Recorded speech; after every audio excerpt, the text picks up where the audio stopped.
Everyone, আজকে আমরা state Bank of India সম্বন্ধে জানবো। আজকে স্টক আইডিয়াতে স্টেট ব্যাংক অফ ইন্ডিয়া থাকবে।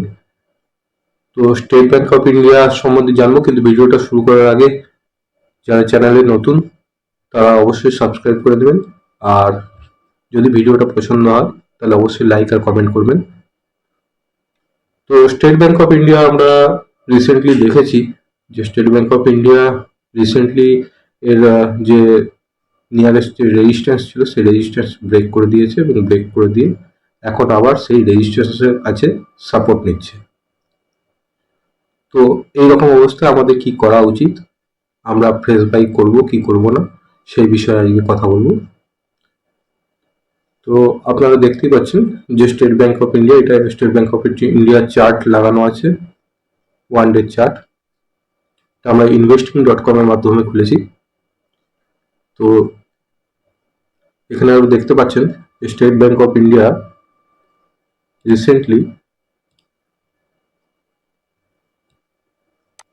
রিসেন্টলি এইরকম ভাবে নিজের যে রেজিস্ট্যান্স বারবার যেখানে ফেস করছিল সেই রেজিস্ট্যান্সকে ব্রেক করে এখন উপরের দিকে চলে গেছে। এখন বর্তমানে স্টেট ব্যাংক অফ ইন্ডিয়া এখানে কনসোলিডেট করছে এবং নিজের যে সাপোর্ট সেই সাপোর্টের কাছে এসেছে। তো যদি আমরা এটাকে একটু ভালো করে দেখি, দেখুন এখানে আমি একটা লাইন ড্র করেছি, একটা এরিয়া ড্র করেছি। দেখুন এই জায়গাতেই কিন্তু সাপোর্ট নিচ্ছে।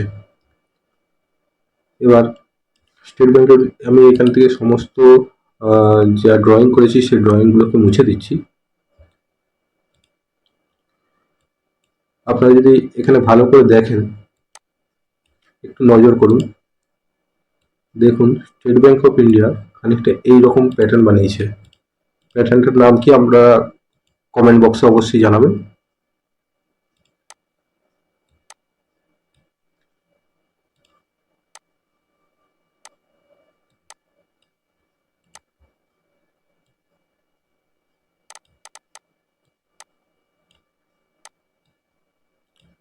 এরকম একটা প্যাটার্ন বানিয়েছে, এবং সেই প্যাটার্নটা কোথায় বানাচ্ছে, সেটা বানাচ্ছে এর সাপোর্টের কাছে।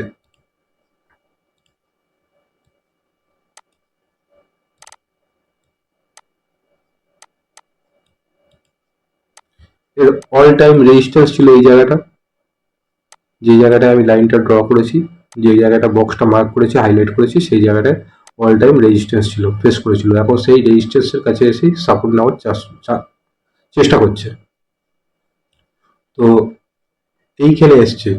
তো এইখানে আসার পর এখানে যারা ফ্রেশ বাই করতে চাইছেন তাদেরকে বলবো, তারা এই যে ফ্ল্যাগ অ্যান্ড পোল যে প্যাটার্নটা তৈরি হয়েছে, এই ফ্ল্যাগ অ্যান্ড পোল প্যাটার্নটা একবার ব্রেকআউট করতে দিন, তারপরে আপনারা ফ্রেশ বাই করবেন। এখন ফ্রেশ বাই করাটা ঠিক হবে না, কারণ কি এখন ফ্রেশ বাই যদি করেন, কি আমরা এখান থেকে কোথায় স্টপ লস রাখবো সেটার কোনো আইডিয়া নেই। কারণ এখান থেকে যাবে না, এখান থেকে ব্রেকআউট ফেলিওর হিসাবে নিচের দিকে আসবে, সেটা আমরা কিন্তু কেউ জানি না।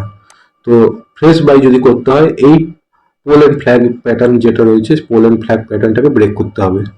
ব্রেক করলে আমরা এখানে একটা এন্ট্রি নেবো এবং স্টপ লস রাখবো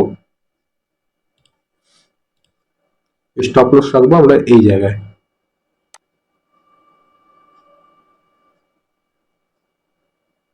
এই জায়গাটা ঠিক থাকবে 590 আমরা স্টপ লস রাখতে পারি।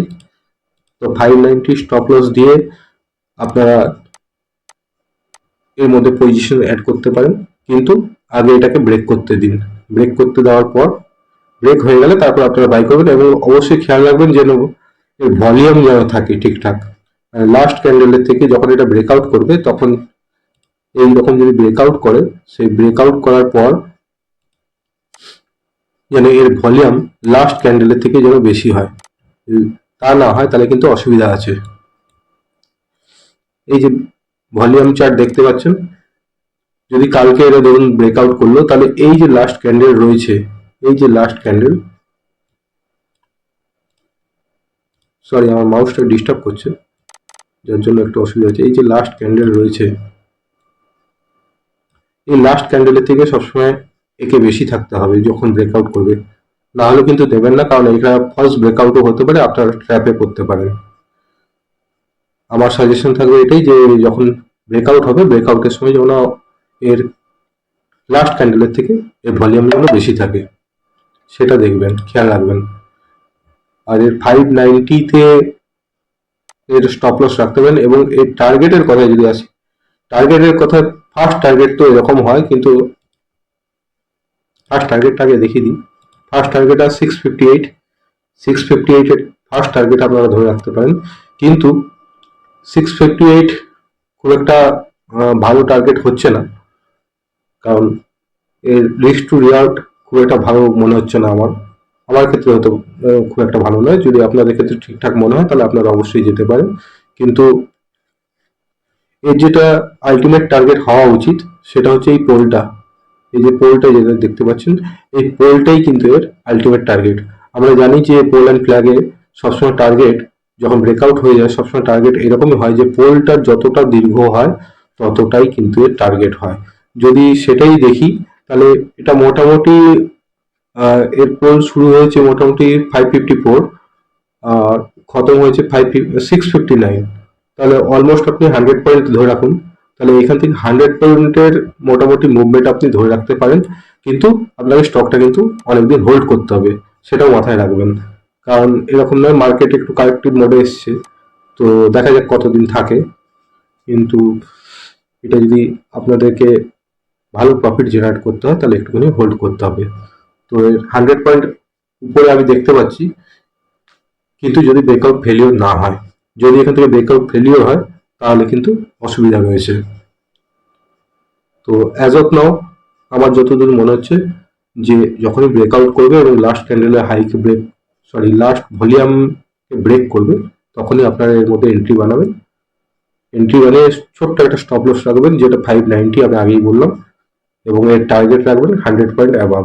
এবং শর্ট টার্মে যদি টার্গেট দেখতে চান তাহলে 650 আর 660 ম্যাক্সিমাম শর্ট টার্মে আপনারা বেরিয়ে যেতে পারেন।